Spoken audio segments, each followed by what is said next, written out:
Hello everyone, good morning all of you. Digital classes में आपका स्वागत है। मैं हूं ओम प्रकाश जाखड़। आज हम कक्षा 10 के सामाजिक विज्ञान का जो लेसन नंबर 7 है, राज्य सरकार, उसके बारे में पढ़ेंगे। तो सबसे पहले देखिएगा, राज्य की जो सरकार होती है उसमें जिस तरह केंद्र के अंदर व्यवस्थापिका होती है, उसी तरीके से राज्य के अंदर विधानमंडल होता है। तो हमारे लेसन में सबसे पहले यही है कि राज्य के विधानमंडल का गठन एवं कार्य। विधानमंडल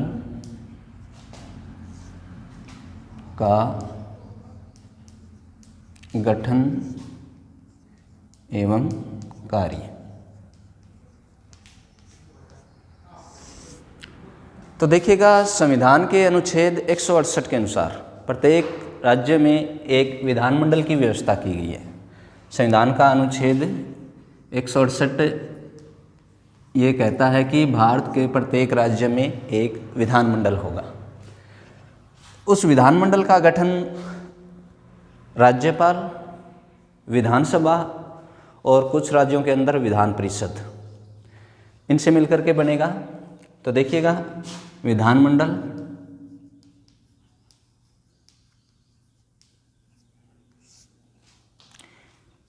इसमें राज्यपाल, 2 सदन विधानसभा और विधान परिषद।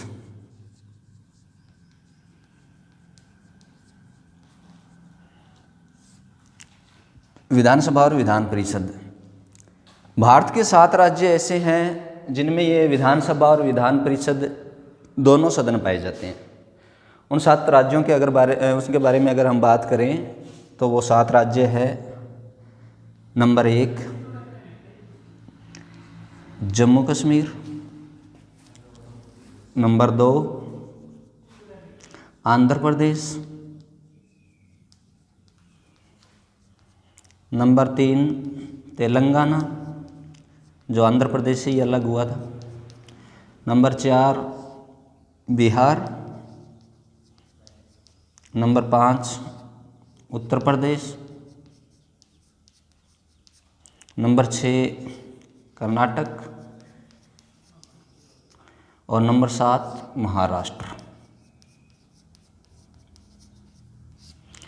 यानी ये वे 7 राज्य हैं जिनमें विधानसभा और विधान परिषद दोनों सदन हैं। बाकी राज्यों में सिर्फ एक ही सदन है, विधानसभा। तो ये 3 अंग हो गए इसके, राज्यपाल, विधानसभा और विधान परिषद। अब आगे देखिएगा, जो विधानसभा सदन है वो क्या है, जनता द्वारा निर्वाचित जो सदस्य होते हैं वो बैठते हैं विधानसभा के अंदर।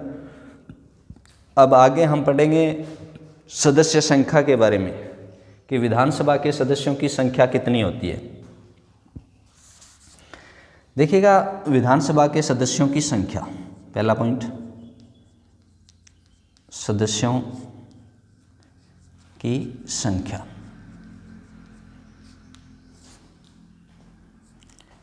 संविधान के अनुच्छेद 170 के अनुसार, यानी अगर हम सदस्यों की संख्या के बारे में बात करें तो अनुच्छेद 170 के अनुसार प्रत्येक राज्य में विधानसभा के सदस्यों की संख्या ज़्यादा से ज़्यादा 500 और कम से कम 60 होगी। 500 और कम से कम 60, यानी ज़्यादा से ज़्यादा जो सदस्यों की संख्या होगी वो 500 होगी और कम से कम जो सदस्यों की संख्या होगी वो विधानसभा के अंदर 60 होगी। एक बात और बता देते हैं आपको कि इस सदस्यों की संख्या, यानी विधानसभा का जो प्रत्येक सदस्य होता है वो भौगोलिक दृष्टि के अनुसार कम से कम 75,000 जनसंख्या का प्रतिनिधित्व करने वाला होना चाहिए। यानी विधानसभा के जो सदस्य, यानी एमएलए, जो विधायक बोलते हैं हम, वो अगर निर्वाचित होते हैं तो प्रतिनिधित्व करने के लिए कम से कम उस क्षेत्र की जनसंख्या है वो 75,000 कम से कम होनी चाहिए। आगे देखिएगा, हम बात करेंगे स्थान आरक्षण की। दूसरा पॉइंट है इसका, स्थान आरक्षण।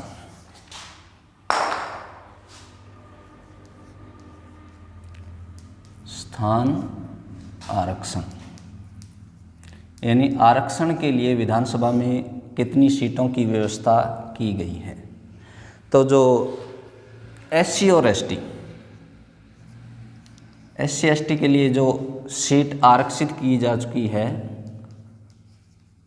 वो संवैधानिक संशोधन 95 संवैधानिक संशोधन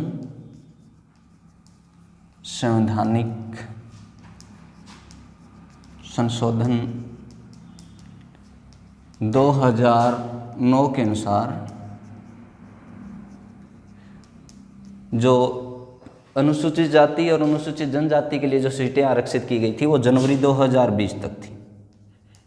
जनवरी 2020 तक है वो विधानसभा के अंदर वो सीटें हैं वो सुरक्षित है वो रखी गई थी। आगे हम देखिए पढ़ते हैं कि जो राज्यपाल होता है, राज्यपाल के पास ये पावर होती है कि राज्यपाल किसी भी एक सदस्य जो आंग्ल भारतीय समुदाय से हो,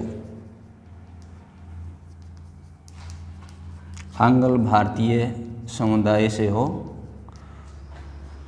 उसको मनोनीत कर सकता है। राज्यपाल के पास ये पावर होती है कि विधानसभा में किसी एक सदस्य जो आंग्ल भारतीय समुदाय से संबंधित हो उसे मनोनीत कर सकता है।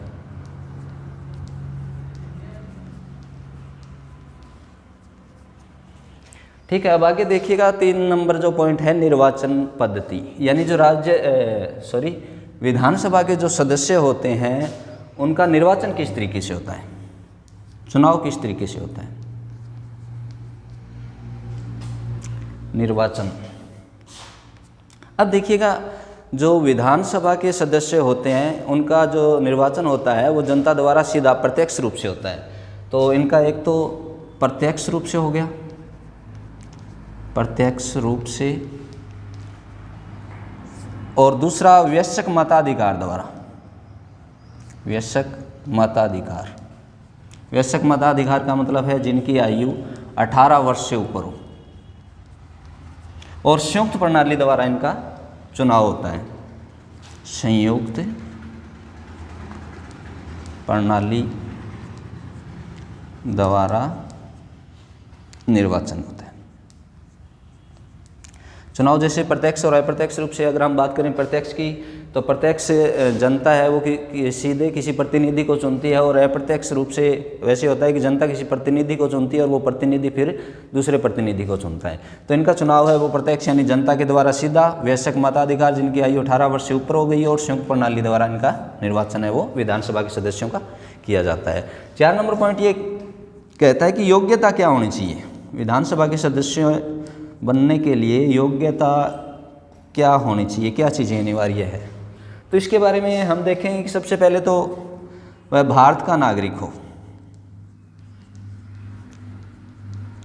भारत का नागरिक हो। दूसरा, उसकी आयु कम से कम 25 वर्ष हो।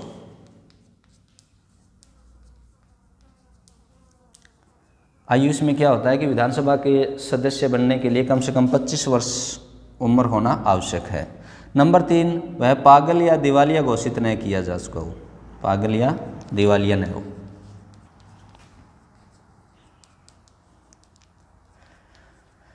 भारत का नागरिक होना चाहिए, 25 वर्ष कम से कम उम्र होनी चाहिए, पागल या दिवालिया घोषित नहीं होना चाहिए, और साथ साथ केंद्र सरकार या राज्य सरकार के किसी भी लाभ के पद के ऊपर नहीं होना चाहिए, सरकार के किसी भी लाभ के पद पर वो नहीं होना चाहिए।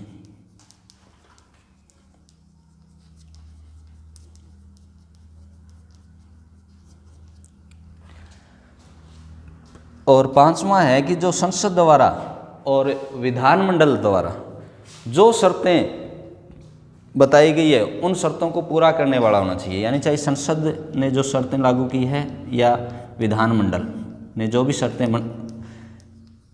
इसकी योग्यता के लिए बनाई है उन शर्तों को पूरा करने वाला होना चाहिए, शर्तों की पूर्ति करने वाला।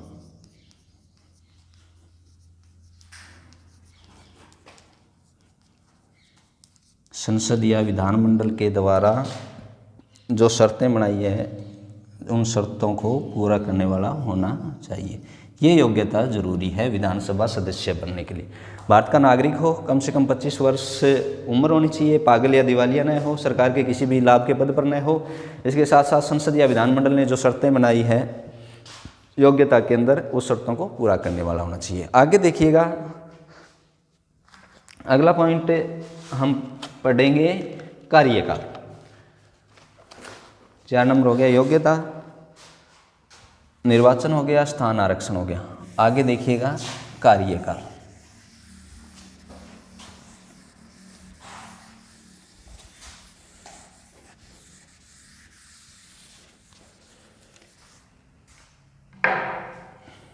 पांच नंबर पॉइंट है कार्यकाल। विधानसभा के सदस्यों का कार्यकाल वैसे तो 5 वर्ष होता है, लेकिन राज्यपाल क्या कर सकता है, समय से पहले इसे भंग कर सकता है। राज्यपाल क्या कर सकता है, समय से पहले इसे भंग कर सकता है। और संसद के पास ये पावर होती है कि वो संकट काल के दौरान जो कार्यकाल है उसको बढ़ा सकता है 1 वर्ष के लिए। यानी संकट काल अगर लग जाता है देश के अंदर, तो किसी भी राज्य के अंदर जो विधानसभा है उसका कार्यकाल है वो 1 साल के लिए बढ़ाया जा सकता है। 1 साल से अधिक है वो नहीं किया जा सकता। और राज्यपाल के पास ये पावर होती है कि अगर सरकार के पास सीटें कम है या सरकार गिर जाती है तो 5 साल से पहले क्या कर सकता है, वो उसे पूरी कर सकता है, या मान लेते हैं कि 5 साल से पहले उसे भंग कर सकता है। तो राज्यपाल के बारे में थोड़ा जान लेते हैं कि जो राज्य का राज्यपाल होता है, किसी भी राज्य के अंदर हो, वो राज्यपाल, उसकी नियुक्ति राज्यपाल की राष्ट्रपति द्वारा की जाती है। ये इम्पोर्टेंट क्वेश्चन है, आप याद रखोगे कि जो राज्यपाल की नियुक्ति है राज्यों के अंदर वो कौन करता है, राष्ट्रपति करता है। और एक ये चीज़ भी याद रखनी है कि जो राज्यपाल है, जिस राज्य में वो राज्यपाल है उस राज्य का रहने वाला नहीं होना चाहिए।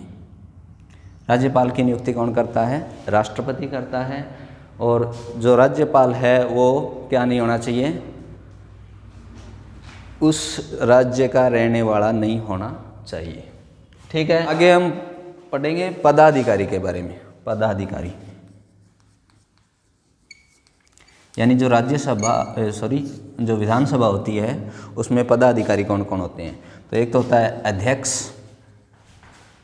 जिसे हम स्पीकर बोलते हैं, और एक होता है उपाध्यक्ष, डिप्टी स्पीकर।